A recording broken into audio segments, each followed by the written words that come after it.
An agent warning, guys. Mawuhlala eThekwini namaphethelo. An agent warning. Kuney'moto ezintshontsha abantu besifazane.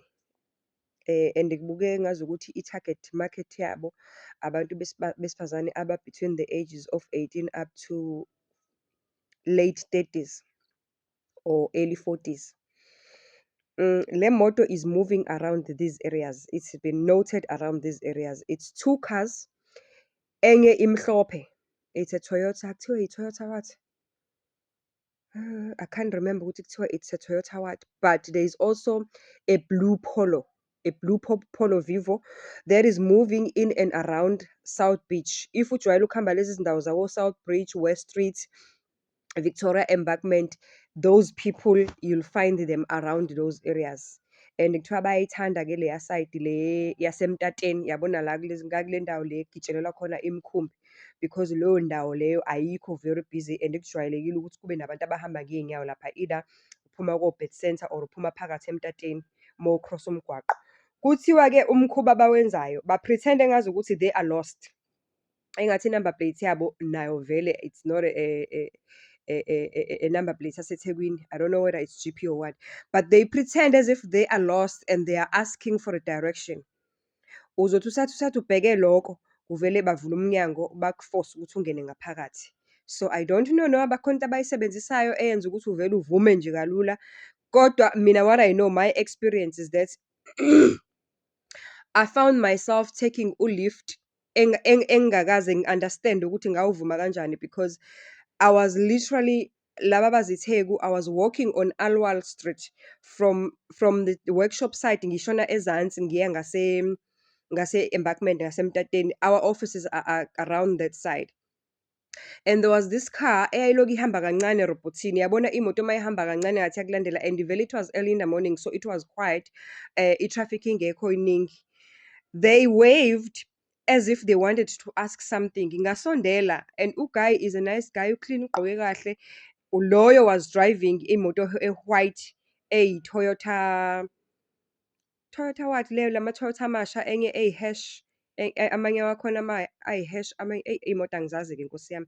Kodwa it was a Toyota car, it was a white Toyota car. Corolla or what? But lezi moto uthola ukuthi enye iyi-hash, enye uthola ukuthi iyi-sedan, eyabo yayiyi-sedan. And they pretend as if they wanted to ask something.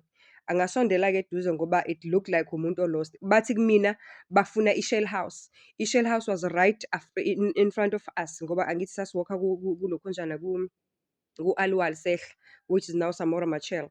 Siwalka ngathi mina nayi i-Shell House. Bathi sicela ungene ngaphakathi sisale sesihamba nawe sikudrophe la uyakhona. Ngathi mina hayi kuseduze la engiyakhona, kule nje across the road. Wathi kuseduze kwala uyakhona vele. Ngithi mina ku-opposite nala engiyakhona ngase-Embassy. Bathi hayi gibela-ke sikuwelise robot. I don't know guys ukuthi ngavuma kanjani ukuthi ngizithole ngingena emotweni just to cross the robot from one block to another block, less than 30 meters. I could not get it. But into eyenzeka after ngingenile elokhunjeni emotweni, ababange besama la ababethi bayakhona. Sayindlula le Shell House ababeyifuna. Sehla ithe imoto seyiyophuma ezansi ngerobot engasi isiphumela ku-embankment. Ngathi hayibo, ngiyehlika phela mina lana. Vele bengingafunanga ukugibela. Umlisa wathatha isikhwama sami ngendlela engingazange ngiyiqonde ukuthi wasithatha kanjani. Angazi guys, ngave ngaphenduka isilima, ngangisineka into engingayazi. I could not understand what was going on.